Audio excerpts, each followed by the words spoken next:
Hello students, welcome to the online classes of MAVV Banswara. This video is for class 8th, chapter 2nd, microorganisms. In the previous video, in part 1, we have learnt about usefulness of microorganism and the topic was going on. Today we will take another usefulness of microbes. Antibiotics is our today's topic. Antibiotics are special medicines that prevent growth of disease causing microbes. Antibiotics special type की medicine होती हैं जो disease causing microbe की growth को रोकती हैं। Disease causing microbe का मतलब हुआ वो सभी माइक्रो ऑर्गेनिज़म जो एनिमल्स के अंदर बीमारी फैलाते हैं।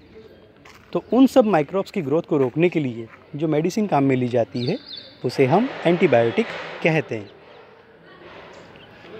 इनमें मेजर नेम्स जो बहुत कॉमन हैं वो हैं स्ट्रेप्टोमाइसिन, टेट्रासाइक्लिन, एरिथ्रोमाइसिन एट्सेट्रा। ये बहुत ही कॉमनली यूज्ड एंटीबायोटिक्स हैं जो आजकल ज़्यादा यूज़ किए जाते हैं।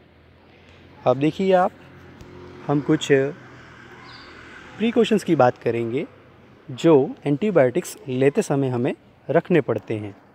Precautions while taking antibiotic medicine, they should be taken with doctors advice. किसी भी तरह की एंटीबायोटिक अगर आप यूज़ कर रहे हैं तो उन्हें बिना डॉक्टर की एडवाइस के यूज़ नहीं करना चाहिए। They should be taken with the advice of doctor. The course of medicine must be completed by us. एक बार डॉक्टर जो मेडिसिन आपको प्रेस्क्राइब करता है उस कोर्स को आपको जो डेज रिकमेंडेड है उसमें पूरा करना ज़रूरी है। They should not be taken unnecessarily as they may kill useful bacteria.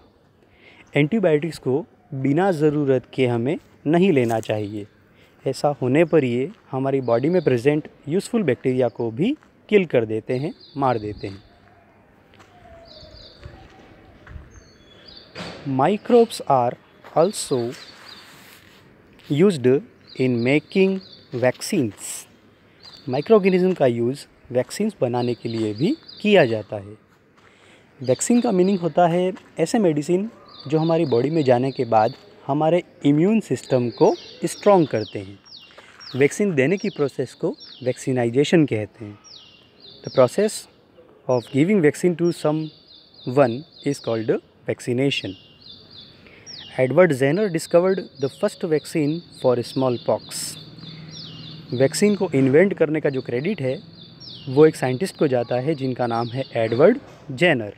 नाम याद रखिएगा, कई बार एग्ज़ाम में पूछा जाता है। तो Edward Jenner discovered the first vaccine for smallpox. तो ये सब हमने यूज़फुल माइक्रो ऑर्गेनिज्म के बारे में बात की। अब हम इसका अदर फेस देखते हैं। दैट मीन्स कि we are going to take now about harmful microorganisms. Microbe जो हमारे लिए नुकसानदायक होते हैं। तो एक टर्म यहाँ पर आती है जिसे हम पैथोजन कहते हैं।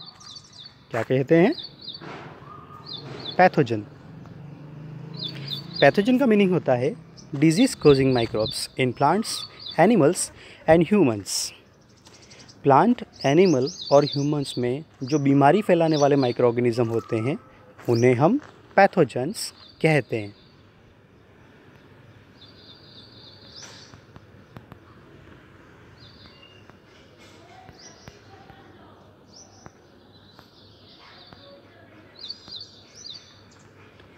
तो बीमारी फैलाने वाले जो माइक्रोब होते हैं वो डेफिनेशन वाइज क्या कहलाते हैं? पैथोजेंस। पैथोजेंस जो डिजीज़ स्प्रेड करते हैं इनमें मेनली दो टाइप्स के डिजीज़ होते हैं। हम कहते हैं इन टाइप्स को communicable diseases and non communicable diseases. Communicable diseases, microbial diseases that can spread from an infected person to a healthy person through air, water, food are called communicable diseases. For example, cholera, common cold, chicken pox, etc.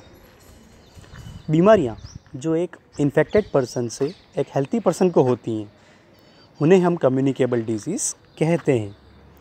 इसमें जो mode of transmission है वो हो सकता है contaminated air, water, food etcetera. इनमें बहुत common disease जो हैं वो हैं आपके cholera, common cold, chicken pox etcetera.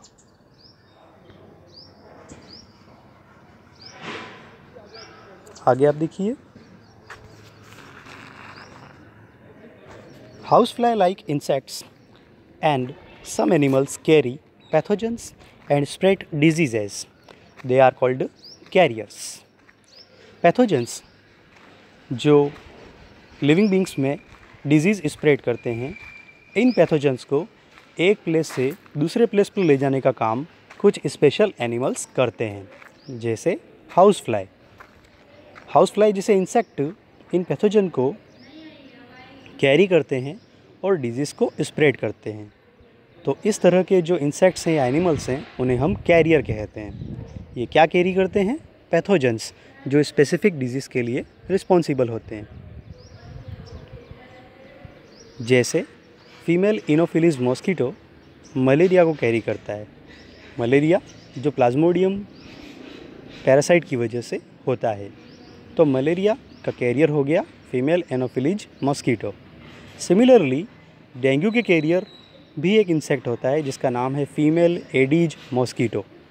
ये इंपॉर्टेंट है, आप लोग ध्यान रखें। मलेरिया के लिए female anopheles mosquito and dengue के लिए फीमेल एडीज मॉस्किटो। नेक्स्ट है disease causing microbe in animals. Disease causing microbes in animals. Animals में कौन से माइक्रोब होते हैं जिनसे डिजीज़ होती है? तो इनमें एक बहुत ही फेमस डिजीज़ है, बहुत ज़्यादा मिलने वाली डिजीज़ है जिसका नाम है एंथ्रेक्स एनिमल्स में, और ये एक तरह की बैक्टीरियल डिजीज़ होती है। दैट मीन्स कि बैक्टीरिया की वजह से स्प्रेड होती है। फुट एंड माउथ डिजीज़, ये एनिमल से मिलने वाली एक और बीमारी है और ये एक तरह का वायरल इन्फेक्शन या वायरल डिजीज़ होती है। ध्यान रखें आप, anthrax and foot and mouth disease. अब एक और टर्म आती है जहां हम हार्मफुलनेस पढ़ते हैं माइक्रोब्स की, और वो है food poisoning. Food poisoning, microbes that grow on other food produce toxic substances. Microbes that grows on our food produce toxic substances. This make the food poisonous, causing serious illness and causing death. कई बार क्या होता है कि microbes हमारे food के contact में आ जाते हैं और फिर फूड के ऊपर ही अपनी ग्रोथ करते हैं। ग्रोथ करते हुए ये माइक्रोब्स टॉक्सिक सब्सटेंस यानी पॉइजनस सब्सटेंस प्रोड्यूस करते हैं, जिसकी वजह से फूड स्टफ़ जो है वो भी पॉइजनस हो जाता है। इस तरह की फूड को जब हम यूज़ करते हैं तो यूज़ करने वाला जो पर्सन है, जो कंज्यूमर है, उसको अलग अलग तरह की बीमारियां हो जाती हैं। इस सिचुएशन को हम फूड पॉइजनिंग कहते हैं। अब क्वेश्चन ये बनता है कि हम फूड पॉइजनिंग को कैसे रोक सकते हैं। तो फूड पॉइजनिंग को रोकने के लिए जो प्रोसेस है उसे हम फूड प्रिजर्वेशन कहते हैं। Food preservation means saving food from attack of microbes. Food को माइक्रोब के अटैक से बचाना, इसे हम फूड प्रिजर्वेशन कहते हैं। मैं नेक्स्ट वीडियो में आपको फूड प्रिजर्वेशन और उसके मेथड्स के बारे में डिटेल में बताऊंगा। तब तक आप इस वीडियो को देखें, समझें और टॉपिक्स को लर्न करने की कोशिश करें। Thank you everybody.